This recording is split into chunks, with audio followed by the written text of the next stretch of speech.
পঞ্চম শ্রেণীর শিক্ষার্থীরা, আশা করি ভালো আছো। আজকে আবার তোমাদেরকে অনলাইন ক্লাসে স্বাগতম জানাচ্ছি। দেখো, গত ক্লাসে আমি একাদশ অধ্যায়ের পরিমাপ অনুশীলনী 11 ক নিয়ে যে সমস্যাগুলো ছিল ওগুলোর সমাধান করেছিলাম। আর আজকে আমি অনুশীলনী 11 খ যে সমস্যাগুলো আছে সেগুলো নিয়ে আলোচনা করব। 11 খ করার আগে গত ক্লাসে আমি কিন্তু ত্রিভুজ, আয়তক্ষেত্র, সামান্তরিকে এই সূত্রগুলো তোমাদেরকে বলেছিলাম এবং শিখিয়েছিলাম। ওই সূত্রগুলো অ্যাপ্লাই করে আজকে তোমাদের যে প্রবলেমগুলো আছে, বইয়ের যে প্রবলেমগুলো আছে, এটা সলভ করার চেষ্টা করব। আচ্ছা দেখো, তোমার বইয়ের অনুশীলনী 11 খ 2 নম্বরে ক 2-1 দেখো, এখানে একটা চিত্র আছে। চিত্রটা কি বলছে? নিচের আকৃতিগুলোর ক্ষেত্রফল নির্ণয় করো। এখানে ত্রিভুজ আছে, আয়ত আছে, সামান্তরিক আছে। তাহলে আমরা ত্রিভুজের ক্ষেত্রফল জেনেছিলাম। ত্রিভুজের ক্ষেত্রফল কি? ত্রিভুজের ক্ষেত্রফল হাফ ইন্টু ভূমি গুণন উচ্চতা, অথবা ভূমি গুণন উচ্চতা ভাগ 2। সামান্তরিকের ক্ষেত্রফল কি শিখেছিলাম? ভূমি গুণন উচ্চতা। আয়তক্ষেত্রের ক্ষেত্রফল কি শিখেছিলাম? দৈর্ঘ্য গুণন প্রস্থ। দেখো, এক নম্বরটা আকৃতিটি কি? 1 নম্বর আকৃতিটা একটি, দেখি, প্রদত্ত আকৃতিটি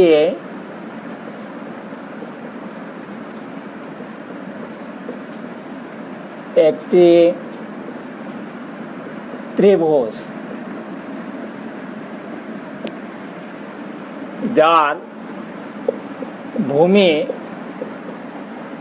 দেখো ভূমি কত? 5 সেমি,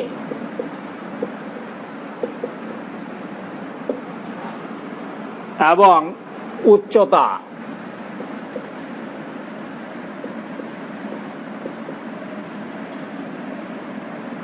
4 সেন্টিমিটার। আমরা জানি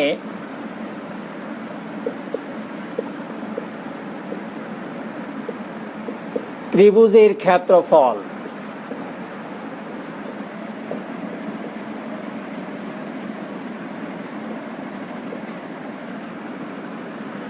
সমান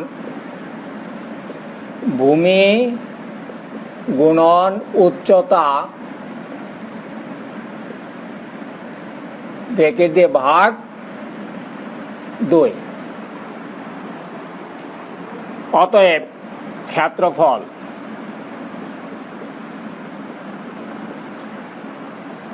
তাহলে আমার ভূমি কত?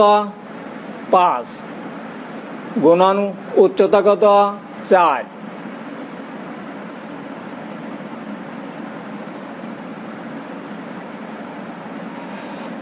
বর্গ সেমি ভাগ 2। তাহলে 20 ভাগ 2 বর্গ সেমি সমান কত? 10 বর্গ সেমি।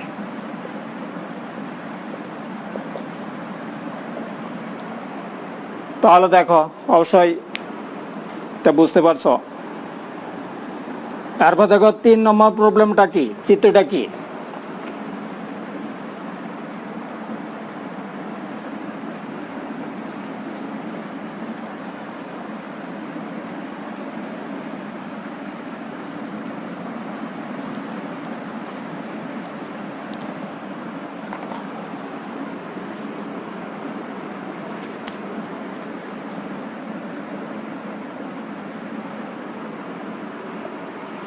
তিন নম্বর চিত্রটা দেখো।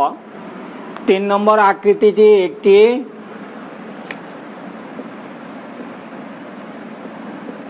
একটি সামান্তরিক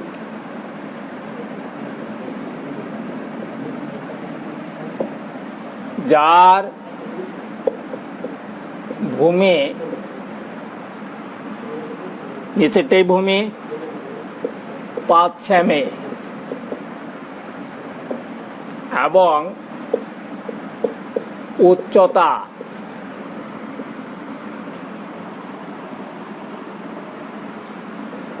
6 সেন্টিমিটার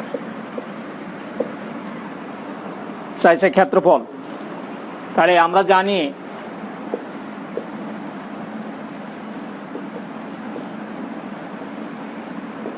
সমান্তরিকের ক্ষেত্রফল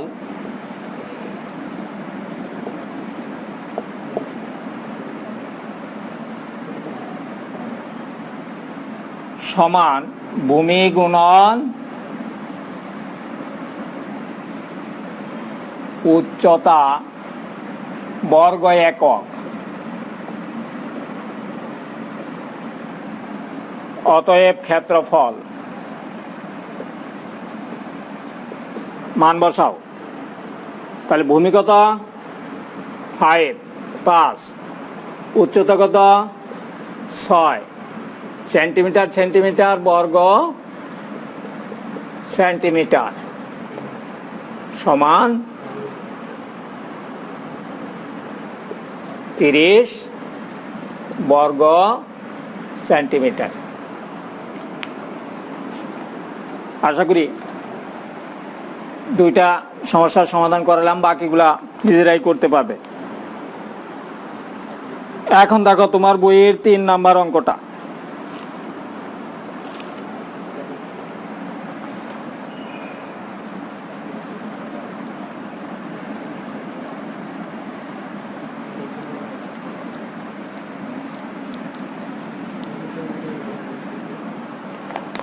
বইয়ের 3 নম্বর প্রবলেমটা কি?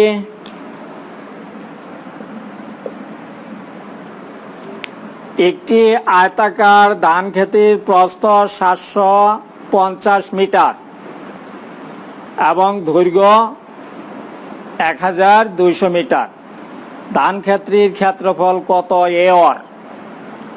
আয়তাকার ধান ক্ষেত অর্থাৎ আয়তক্ষেত্রের ক্ষেত্রফল দিয়ে এটার ক্ষেত্রফল বাই করতে হবে।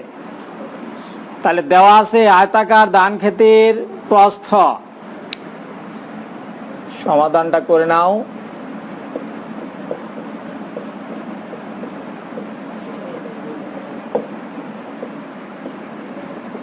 দেওয়া আছে আয়তাকার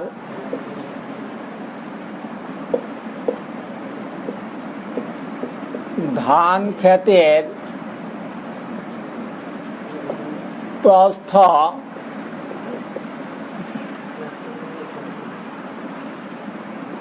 750 মিটার। আয়তাকার ধান ক্ষেতের দৈর্ঘ্য 1200 মিটার। তাহলে কি আমরা জানি আয়তাকার ক্ষেত্রের ক্ষেত্রফল, অতএব আয়তাকার ধান ক্ষেতের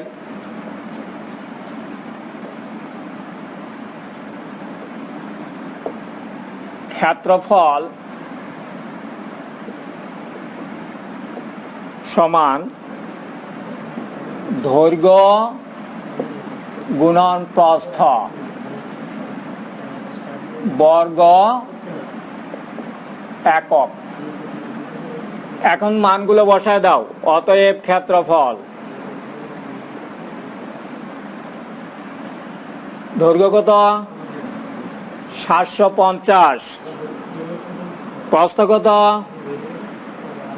1200, মিটারে মিটারে বর্গ মিটার।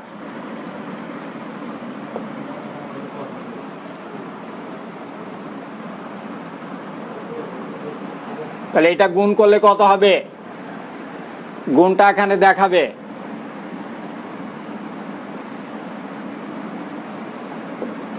বারোশো গুণন 7500।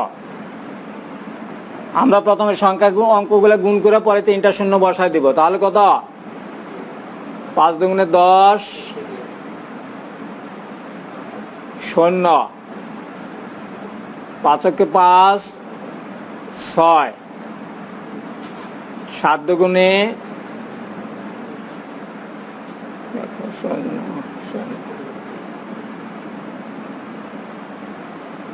একবার গুণ করে 7 7 0 0 0, 7 দুগুণে 14, 4, 7 একে 7 আর একে 8, 0 0 0 0 9, তাহলে কত হলো?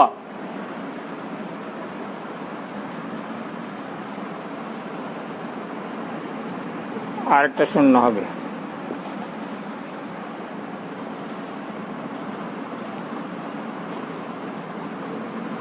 নয় লক্ষ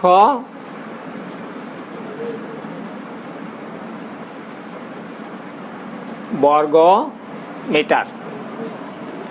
তাহলে আমরা দেখো ধান ক্ষেত্রের ক্ষেত্রফল পাইছি, এককটা এখানে কি বর্গ মিটার, কিন্তু তোমার প্রশ্নে চাইছে ধান ক্ষেতের ক্ষেত্রটির ক্ষেত্রফল কত একর, আমরা পাইছি বর্গ মিটার, তাহলে চাইছে কি এখানে একরে, তাহলে আমাদেরকে এটাকে একরে পরিণত করতে হবে। কত বর্গ মিটারে 1 একর? আমরা জানি 100 বর্গ মিটারে 1 একর। এটাকে যদি আমি 100 দিয়ে ভাগ করি তাহলে আমরা বর্গ মিটার কি একরে পরিণত হবে। তাহলে দেখো আমরা জানি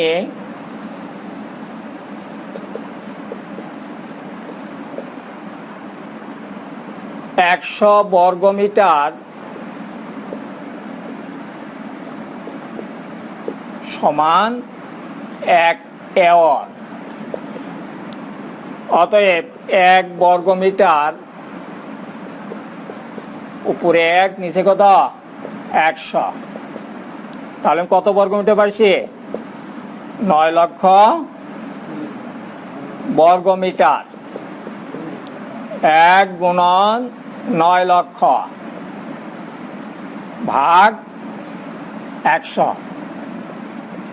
তাহলে দেখো 2টা শূন্য চলে গেলে কত থাকে? এটা কিন্তু একর, 9000 একর।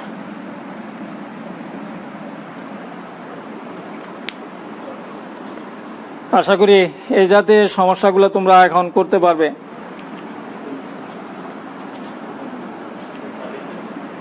আশা করি শিক্ষার্থীরা তোমরা আমি যে সমস্যার সমাধানগুলো করলাম বুঝতে পারছো। তার আলোকে তোমাদের দেখো কয়টা হোমওয়ার্ক দিলাম, 2 এর 2 4 নম্বর আর 4 নম্বর 5, এগুলো তোমরা হোমওয়ার্ক করবে। সবাই ভালো থাকো, সুস্থ থাকো, এই কামনা করে শেষ করছি।